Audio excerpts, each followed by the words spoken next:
think, Poirot. That is not a good answer.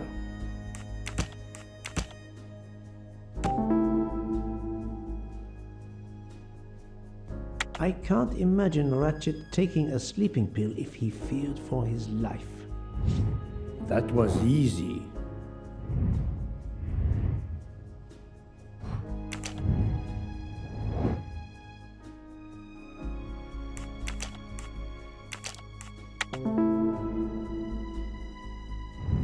That's the right answer.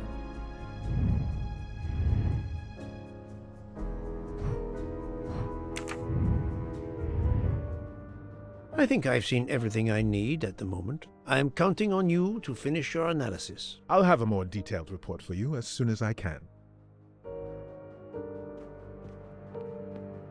This door communicates with compartment 204. The latch is open on this side.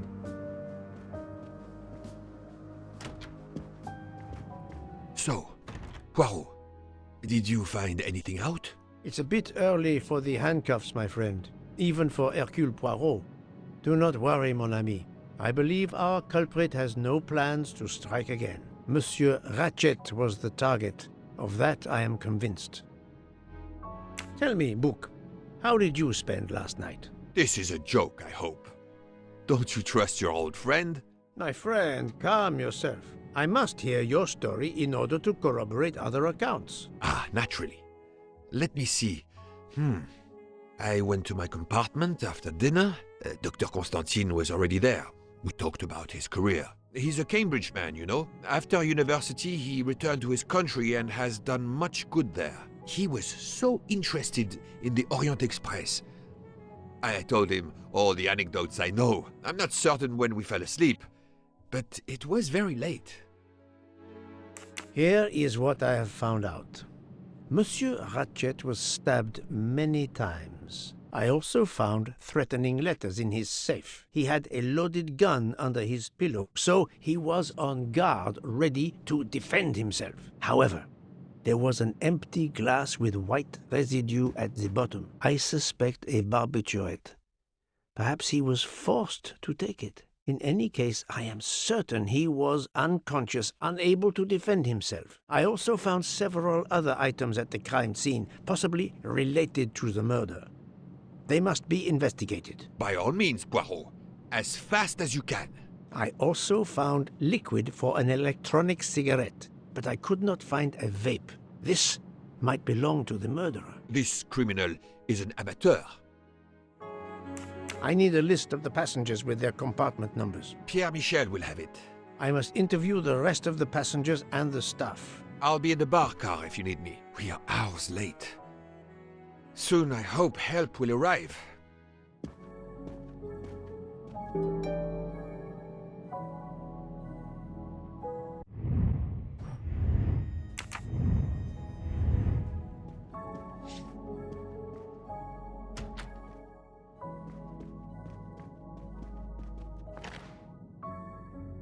The mustache comb to tame unruly knots. The finest of curling irons for the mustache. Wax to preserve the perfect symmetry of the mustache.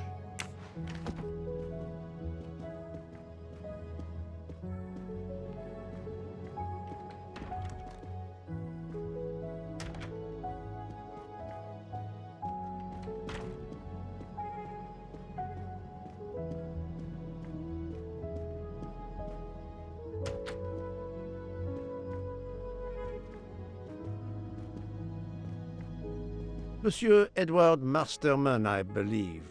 May I ask you some questions? I can barely talk. I have a terrible toothache. We have a doctor on board the train. Perhaps... I do not need a doctor. I use essential oils. If you can find my flask of clove oil in my box, I would be grateful. Fine, if you insist. I will help you.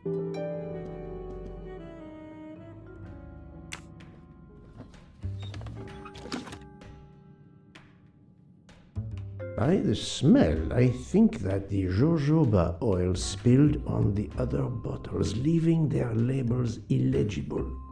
I must find another way to find which one is Masterman's toothache remedy. The weighing scale is soaked in jojoba oil. It's unusable. Ah, this old scale will do the job.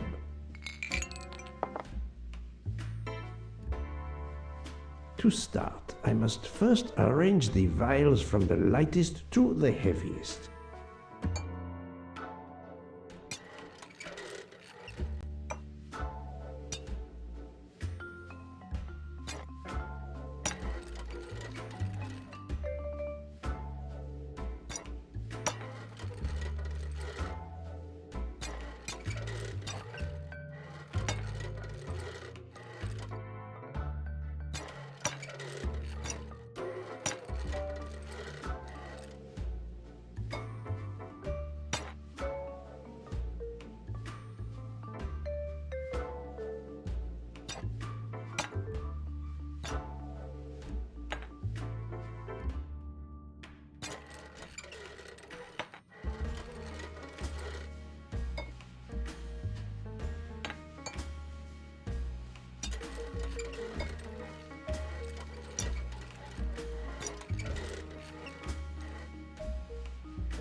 To start, I must first arrange the vials from the lightest to the heaviest.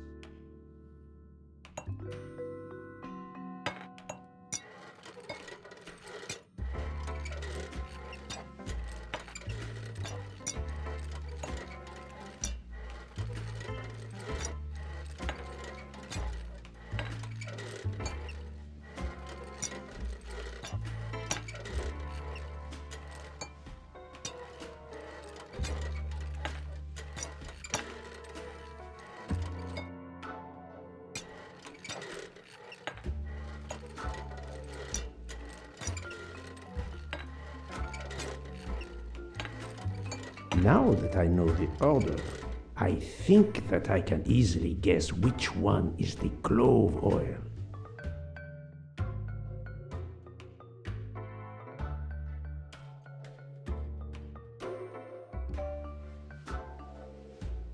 Here is Monsieur Masterman's remedy.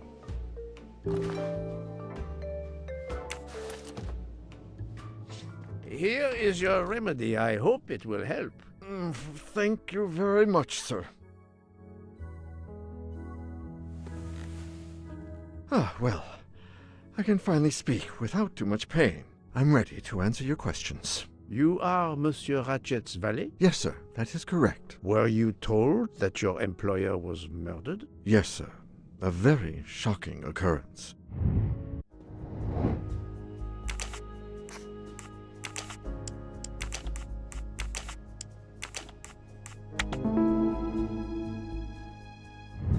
My little gray cells did not let me down.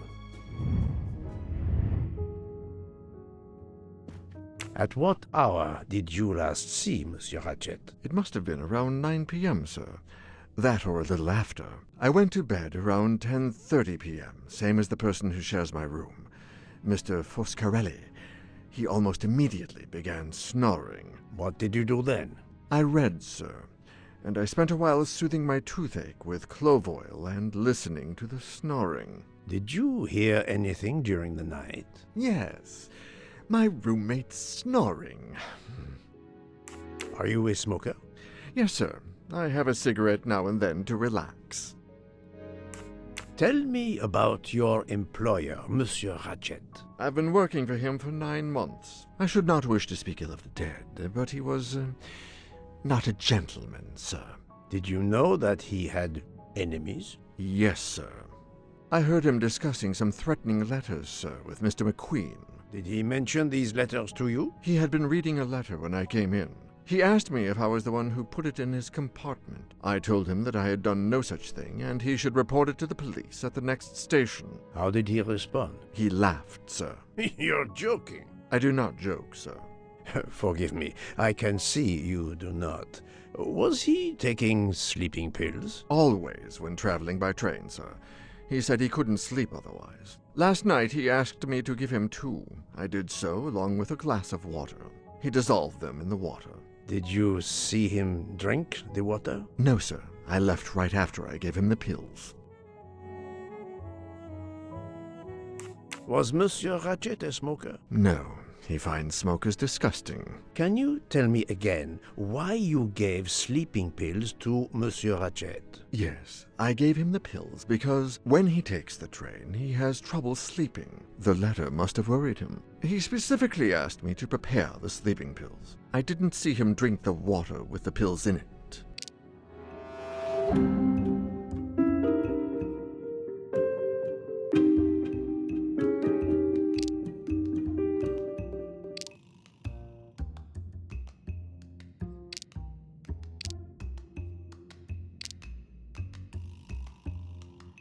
He is lying, and I will prove it.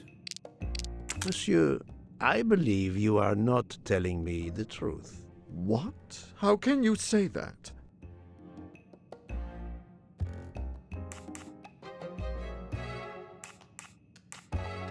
He received threatening letters. One, it seems, last night. Did you know he had a gun under his pillow? And even asked for my help to watch over him? I find it strange that he asked you for sleeping pills when he was afraid for his life and prepared to defend himself. I'm sure I don't know. Maybe to calm his nerves, maybe out of habit. It makes no sense. Wait, please. Isn't it possible that Mr. Ratchet asked me to prepare the pills, but didn't plan to drink them for some reason? It is possible. But I am a student of character, monsieur, and the Monsieur Ratchet you describe is not the man I met. If you'll excuse me, my toothache is getting worse again. I'm afraid this time you must prepare your own clove oil.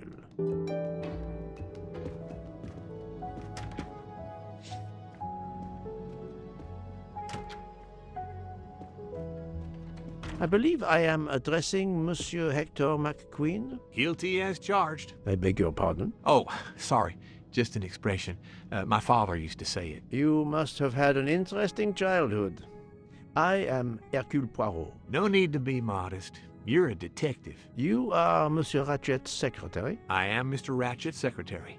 Just over a year. I mainly take care of translating certain texts for him. Mr. Ratchet only speaks English. Prepare yourself for a shock. Your employer, Monsieur Ratchet, is dead. So they got him after all. What do you mean? You are assuming he was murdered? I know he had enemies. What can you tell me about Monsieur Ratchet? He was American. He was an antiques dealer. I don't know much more. Mr. Ratchet never talked about himself or his life. But I think Ratchet wasn't his real name. And he left the United States to run away from something. Or someone. Yes? He started getting letters. Threatening letters. Do you still have them? I have one. Did you know that Monsieur Ratchet had asked for my help? Asked you? No, I didn't know. He knew he was in danger. When did you last see him? Last night around 10 o'clock, I should say. Did you like your employer, Monsieur McQueen? No, I did not. He was, I'm sure, a cruel and dangerous man. Can you tell me your movements last night? I went back to my compartment. I read a little. In Belgrade, I went out onto the platform to smoke, but it was cold. I quickly went back in. I then went to Mr. Ratchet's compartment to take some dictation for him. I left around 10 o'clock. I saw Captain Arbuthnot. We ended up chatting in my compartment. Then we went out on the platform to quickly stretch our legs at Vinkovsky. He left around 2 o'clock. Thank you. I will need to check Monsieur McQueen's story with Captain Arbuthnot. I found a diary in Monsieur Ratchet's safe. Did you know about it? I kept a business appointment book, but I know he had a personal diary as well. That looks like it. Are you a smoker? Yes, I smoke cigarettes. I've tried to quit, but no luck. Can you give me this letter, please? Of course, here it is.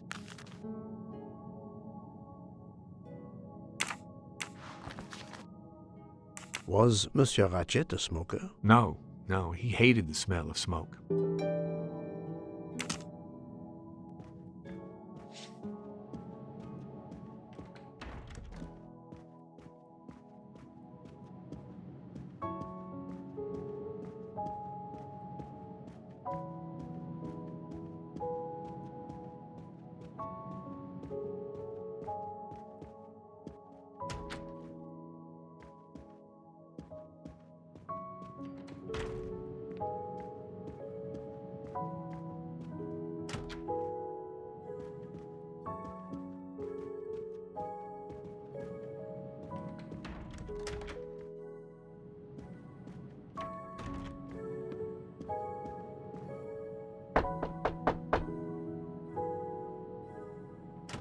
Good morning, madam. I am Hercule Poirot. Caroline Hubbard. What can I do for you, Mr. Poirot? I am the bearer of unfortunate news. It's obvious with all the commotion that something has happened. Madame Hubbard, I am afraid your neighbor, Monsieur Ratchet, was murdered last night. Oh my God! I knew it! I knew it! I would like to ask you some questions, but first, may I inspect your room? Of course, yes, you must.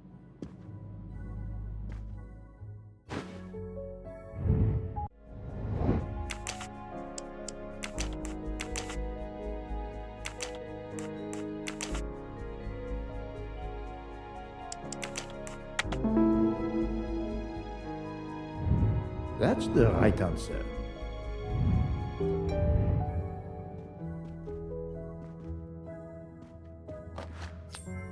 Another delightful trophy for my collection. This door connects to Monsieur Ratchet's compartment. It was latched on this side. This door connects to It was latched on this side. The luxury of the Orient Express is present in every detail.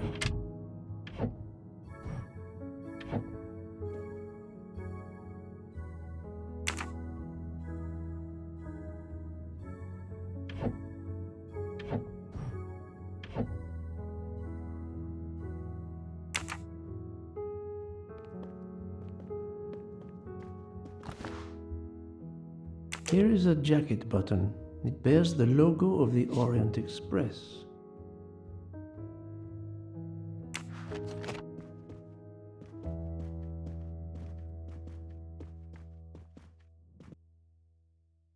Madame, please tell me about last night. The murderer was right here in my compartment. I woke up. All in the dark it was. I was just so scared I couldn't scream. I pressed the call button. I pressed and pressed. I heard footsteps running in the corridor, then a knock on my door. "Come in," I screamed. And I switched on the lights at the same time. And would you believe it? There wasn't a soul there. You think he went back into the other compartment? How do I know where he went?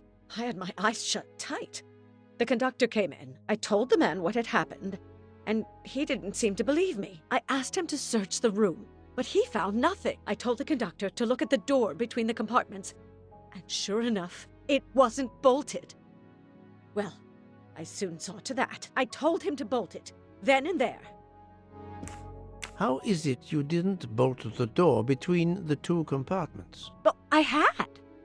Well, as a matter of fact, I asked that Swedish lady, Olsen, Greta, if it was bolted, and she said it was. How was it you could not see for yourself? I was already in bed, and my toiletry bag was hanging on the hook of the door. I couldn't see the latch from where I was. What time was it when you asked her to do this for you? Oh, it must have been around 10:30 or 10:45 p.m. She'd come along to see if I had an aspirin.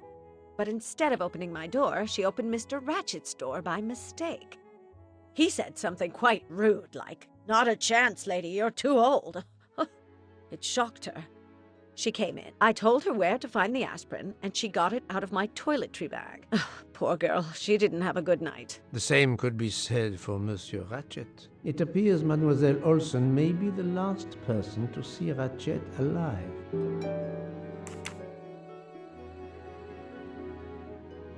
Is this your handkerchief? No, not at all. Yet it is embroidered with an initial H, like your name. I don't care. It's not mine, and I would certainly never buy something so impractical as that frilly thing. Are you a smoker? No, definitely not. Filthy habit. I found a jacket button on your table. It looks like it belongs to a train employee. The button bears the logo of the Orient Express. Well, of course the conductor came in last night, but he didn't go near that table. Still, it's a safe bet that it belongs to the conductor. I'll check his jacket later, to be sure. I have not finished inspecting your room. If you don't mind,